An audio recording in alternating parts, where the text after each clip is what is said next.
It made an impression on me, and since then, for the past 33 years, I've looked in the mirror every morning and asked myself, if today were the last day of my life, would I want to do what I am about to do today? And whenever the answer has been no for too many days in a row, I know I need to change something. I've always wondered that. Well, now we know, because this is the new iPod Nano. An iPod, a phone. Are you getting it? And we are calling it iPhone.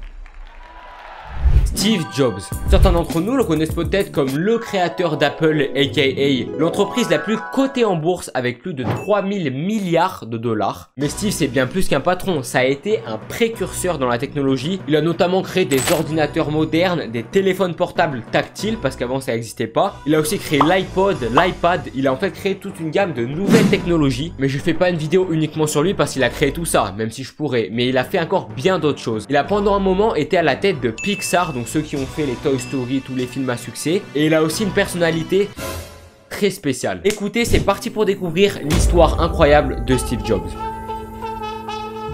Alors Steve, qui a réalisé le rêve américain, on pourrait se dire il doit avoir des parents très américains, c'est normal. Pas du tout, il a un père syrien et une mère suisse, rien à voir. Et le fait que le père de Steve soit syrien, donc non catholique, ça va beaucoup déplaire au père de sa mère qui est suisse. Parce que oui, à l'époque, ils étaient un peu moins ouverts que maintenant. Et donc ça va créer beaucoup de problèmes et les parents de Steve vont décider de le mettre à l'adoption pour qu'une autre famille l'adopte. Steve déjà part pas très bien au début, mais il va bien se rattraper. Il est donc adopté par Paul Reynolds Jobs et Clara Jobs, qui sont donc ses deux parents non biologiques mais qui considèrent comme ses vrais parents. Et là on peut se dire waouh, Steve il a déjà eu un gros problème dans sa vie, ses parents l'ont fait adopter, il va plus avoir de problème.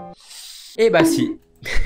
Parce qu'en effet, ses parents vont déménager en Californie et Steve il va avoir des problèmes à l'école. Il va dire à ses parents, soit j'arrête l'école, soit vous me changez de collège. Et ses parents sont donc obligés de redéménager pour trouver à Steve une école qui lui convient. Un peu compliqué le Steve. La famille, elle déménage donc à Los Altos. Steve, c'est donc un enfant à ce moment-là et pendant son temps libre, il se passionne pour une chose, la technologie. Alors la technologie à son époque, c'est pas la même que maintenant. Il n'y a pas d'ordinateur, il n'y a pas de téléphone, il n'y a pas d'internet, il n'y a pas de wifi. Tu peux pas faire grand-chose. Globalement, on est au début des circuits imprimés, des premiers jeux, on est vraiment au tout début quoi. Et Steve il se passionne quand même pour ça. Et après les cours, il va se réunir avec 15 autres élèves dans la cafétéria de Hewlett Packard, aka HP. Bon à l'époque c'était pas aussi connu que maintenant, mais il se réunit avec ses potes dans la cafétéria de HP. Et qu'est-ce qu'ils font dans cette cafétéria? Et ils appellent un ingénieur d'HP pour qu'il leur montre de nouvelles avancées technologiques, de nouvelles idées qu'il a, les nouvelles avancées qu'il fait. Et bien sûr, ça passionne les enfants et tout particulièrement Steve. Pendant une de ces soirées, l'ingénieur il ramène un 9100A et Steve il est impressionné par le truc, il se dit ça va marcher. Et donc qu'est-ce qu'il fait? Il va décider tout simplement de prendre le téléphone et de téléphoner au directeur général de Hewlett Packard. Bon là c'est quand même très osé, mais ce qui est encore plus osé, c'est qu'il décide de le faire ça à 13 ans. Steve il avait quand même une sacrée paire de... Il téléphone donc au directeur de HP et lui dit « Bonjour, excusez-moi, je suis en train de construire un fréquence-mètre et j'ai besoin de pièces s'il vous plaît, merci ». Et le directeur à l'autre bout du fil, il devait être mort de rire, un petit gamin de 13 ans qui vous demande des pièces pour un fréquence-mètre il y a 40 ans et tous ceux qui faisaient ça c'était des gros malades et lui il demande ça à 13 ans. Steve est quand même déjà là, pas mal. Et le patron d'HP, très sympa, non seulement lui envoie les pièces, mais lui propose aussi un boulot d'été chez HP pour lui apprendre plein de choses et pour lui faire un petit salaire. L'enfance de Steve se passe donc assez bien, à part qu'il commande des fréquences-mètres à 13 ans. Mais Steve grandit donc normalement jusqu'au lycée, et c'est à ce moment-là qu'il va faire la rencontre de quelqu'un qui va changer sa vie, Steve Wozniak. Les deux Steve, ils s'apprécient énormément et ils ont beaucoup de points en commun, dont le fait qu'ils s'appellent tous les deux Steve, mais ça change pas grand chose. Non, là où réellement ils vont vraiment s'entendre et être copains, et sur le fait qu'ils adorent tous les deux la technologie et l'électronique. Et pour aimer la technologie et l'électronique à cette époque, fallait vraiment avoir envie, et je peux vous dire que la probabilité pour que deux gars qui se rencontrent adorent tous les deux la technologie et l'électronique à son époque, ça devait être quand même assez rare, donc quand les deux discutent, ils devaient être trop contents de s'être trouvés. Les deux Steve deviennent donc très amis, et qu'est-ce qu'ils vont décider de faire ensemble? des canulars téléphoniques. En 1971, ils vont aussi construire tous les deux des Blue Box. Un Blue Box, c'est un appareil qui sert à téléphoner gratuitement. Parce que oui, à l'époque, il fallait aller dans des cabines, c'était payant. Et bien sûr, c'est illégal, mais ils en font quand même une cinquantaine. Et ils y vendent aux gens en porte-à-porte. Et donc, c'est comme ça qu'ils commencent leur premier business. Au lycée, à cette même période, il va faire la rencontre de Daniel Coate. Alors, Daniel Coate, qui c'est quelqu'un qui est à fond dans la spiritualité orientale, dans l'esprit bouddhiste et dans l'esprit indien. Et ça, ça va énormément plaire à Steve Jobs. Pourquoi pas, pourquoi pas. C'est donc à cette période que Steve Jobs devient vegan. Et quand je vous dis que Steve il adore ça, je vous mens pas. Steve fait donc à ce moment-là un choix fondamental dans sa vie. Il arrête les études. Il arrête l'école alors que ses parents adoptifs, ils ont mis une fortune pour qu'il réussisse là-dedans. Et lui, il dit... je me casse. Et rappelez-vous qu'il était en admiration pour Daniel. Et Daniel, il était un petit peu limite sur les bords, quoi. Et Steve, il aime bien ça. C'est donc à cette époque que Steve, il va consommer à fond LSD. Ainsi que plein d'autres drogues parce que sinon, c'est pas cool. Et Steve, simultanément, va devenir un hippie. On dirait pas sur les vidéos, hein. Mais Steve était un gros hippie. Steve devient donc un hippie. Il prend beaucoup de LSD, beaucoup d'autres types de drogues. Il arrête de suivre les cours pour aller, devinez où, dans des temples bouddhistes et des temples de spiritualité. Donc il va là-bas, il fait son petit trip, il prend du LSD, il est là. Mais tu es devenu fou. Mais tu es devenu fou. Il fait tout ça et voilà, c'est la dérive totale. En simultané, il va décider de faire plein de voyages en Inde et où la culture bouddhiste est la plus répandue. Certes, c'est bien beau tout ça, mais au bout d'un moment, il faut se mettre au travail. Il va faire son retour d'Inde et il va décider de travailler chez Atari. Il obtient donc son poste chez Atari et avec son patron, ça se passe assez bien, mais avec les employés... pas top. Avec les employés, ça se passe pas bien du tout. Et à votre avis, pour quelle raison? Je vais vous le dire. Parce que Steve Jobs ne se lave pas.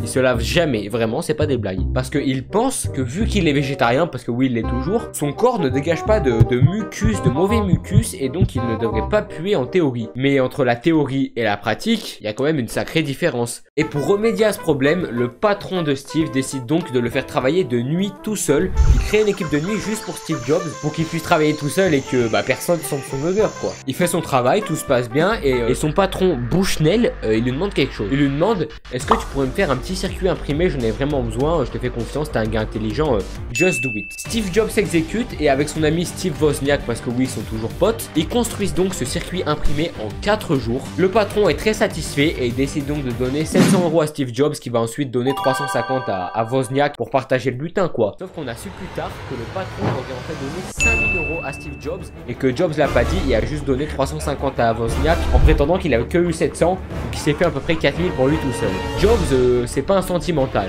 À cette même période, Steve Wozniak, lui, travaille sur ses projets technologiques, et les deux vont donc créer le tout premier. Wozniak il fait vraiment ça que pour le plaisir parce qu'il construit ses petits Apple 1 et il décide de les donner aux gens, il les vend pas, il les donne parce qu'il trouve ça cool, il aime bien ce qu'il fait, il kiffe ça quoi. Et Jobs lui quand il voit ça, ça le rend fou, il voit qu'on donne des ordinateurs gratuitement et il se dit pourquoi pas les vendre. Et c'est à ce moment-là que les deux décident donc de créer l'entreprise Apple.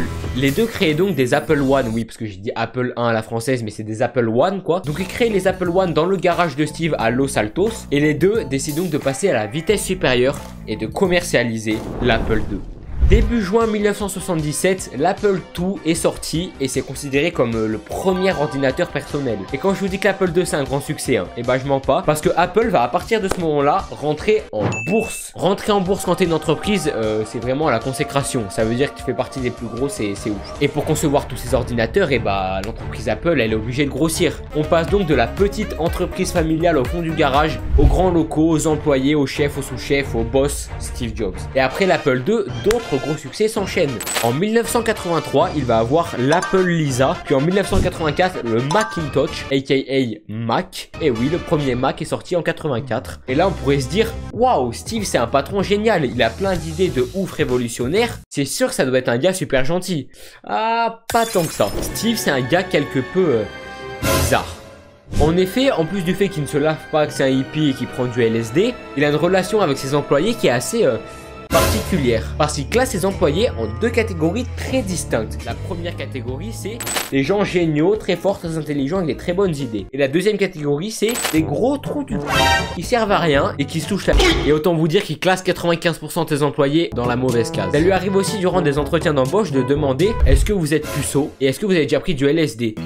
J'écoute. Ça lui arrive aussi de poser des questions à des gars très compétents, ils savent pas répondre à une question et ils les virent sur le champ. Enfin, c'est un malade complet, Steve. Un autre exemple, sa voiture. Il a une Mercedes à cette époque et aux États-Unis, il y a une loi qui dit que après 6 mois que tu as une voiture, il faut obligatoirement mettre une plaque d'immatriculation. Et ça, Steve, ça lui plaît pas du tout. C'est un hippie, lui, il aime pas les lois. Et du coup, ce qu'il fait, c'est que il garde sa Mercedes pendant 6 mois et dès qu'il arrive au terme où il est obligé de mettre sa plaque d'immatriculation, et ben il rachète une Mercedes pour renouveler la date des 6 mois. Donc en fait, il achète une Mercedes tous les 6 mois pour pas mettre de plaque.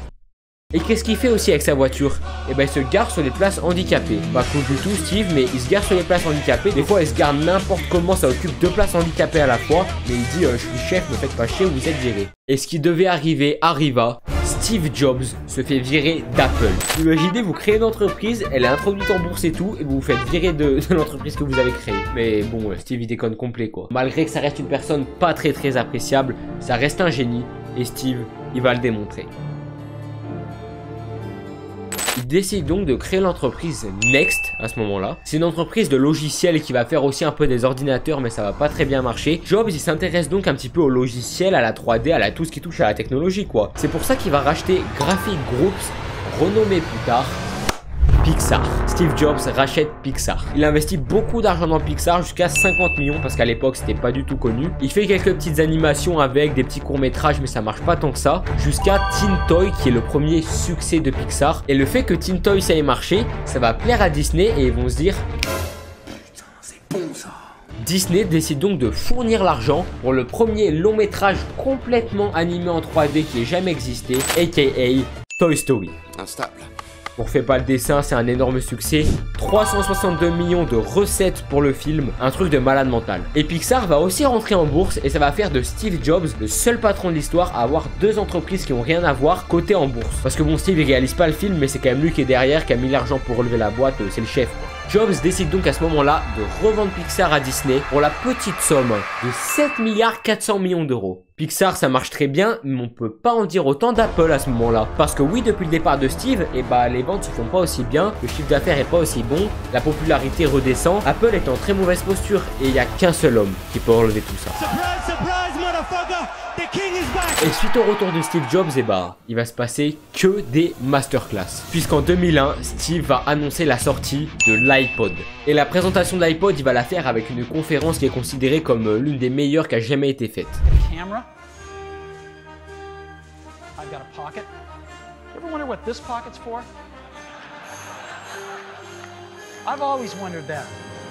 Well, now we know, because this is the new iPod Nano.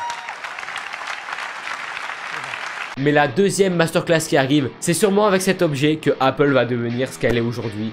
Today, we're introducing 3 revolutionary products in this club. The first one is a widescreen iPod with touch controls. The second is a revolutionary mobile phone. And the third is a breakthrough internet communications device. Well, what we're going to do is get rid of all these buttons and just make a giant screen. A giant screen. Troisième masterclass en 2011 avec la sortie de l'iPad. C'est peut-être pas une aussi grosse nouveauté que l'iPhone, mais ça reste quand même quelque chose d'incroyable. Une tablette tactile, ça n'existait pas à l'époque. Et grâce à tous ces succès cumulés, en 2011, Apple va devenir la société la plus riche du monde. Devant le pétrole avec Total, devant Coca-Cola, devant l'or, devant ce que tu veux, il va avoir Apple. Et tous ces succès, c'est dû, certes, aux appareils qui sont incroyables pour l'époque et qui sont totalement novateurs, et à leur design, leur concept, leur originalité qui est due à Steve Jobs, qui est un génie, on peut le dire. Et c'est dû aussi aux masterclass de Steve Jobs lors de ses présentations. Ces 2 vidéos avec l'iPod et l'iPhone, c'est sûrement, c'est même sûr, c'est considéré comme les 2 plus grands coups marketing de tous les temps, enfin du moins de l'époque moderne. Vous avez je sais pas combien de vidéos qui décryptent ces 2 vidéos avec des gens qui se prennent la tête pour savoir pourquoi elle a dit ça, quand elle a dit ça, à quoi ça sert. cancer, enfin les gens sont fous. Et c'est dû aussi au charisme de Steve Jobs. Le gars il s'habille toujours de la même manière depuis 40 ans, c'est un malade mental, il est unique, le gars est unique. Mais vous savez ce qu'on dit, toutes les bonnes histoires ont une fin. On sait que depuis plusieurs années, Steve il est atteint d'un cancer, mais à ce moment-là, son cancer est en train de se surdévelopper et ça va devenir un cancer général et très dur à traiter. Steve va donc perdre beaucoup de poids, on peut le voir entre ces deux images qu'il a vraiment une nette différence. Son cancer, ça l'affecte énormément, ça se voit et Steve Jobs le sait. Il est donc obligé de démissionner d'Apple et de désigner Tim Cook comme président d'Apple à sa place. Tim Cook d'ailleurs qui est actuellement encore le président d'Apple. Et durant ses derniers moments de vie, il y a Bill Gates qui va assez souvent le voir.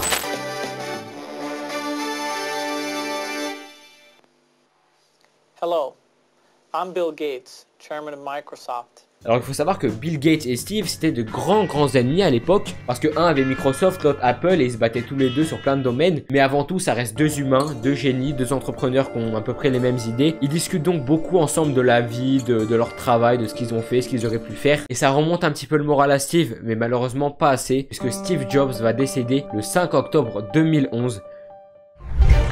Rarement un homme aura autant incarné une marque. Apple, c'était Steve Jobs et Steve Jobs est mort.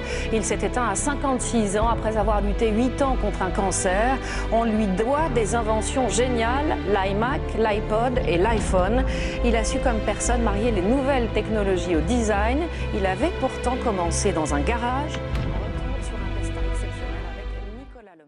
Malgré le fait qu'il soit décédé, Apple va continuer d'augmenter son influence dans le monde et d'ailleurs toujours aujourd'hui ça reste la première entreprise en bourse avec plus de 3 milliards je crois, enfin c'est délirant. Pour preuve de son génie, Steve Jobs durant toute sa carrière aura déposé 317 brevets, donc 317 inventions faites par lui et son équipe. C'est normal que ce soit considéré comme un génie. L'incroyable histoire de Steve Jobs est donc terminée, je vous remercie énormément de m'avoir écouté. J'ai voulu faire cette vidéo parce que Steve vraiment, bon déjà c'est un génie, c'est quelqu'un, c'est important qu'on en parle, pas sur tous les points, hein. Mais quand il s'est fait virer d'Apple, à ce moment-là il était multimillionnaire, il ne veut plus finir sa vie tranquillement aux Bahamas, se faire masser, faire ce qu'il veut, il était tranquille, mais sa passion a pris le dessus, il s'est dit tant pis je réinvestis tout mon argent quitte à ce que je perde tout, et ça a marché et rien que pour ça, bravo. Bonne fin de journée à vous les gars, on se retrouve pour une prochaine vidéo, c'était Victor, ciao.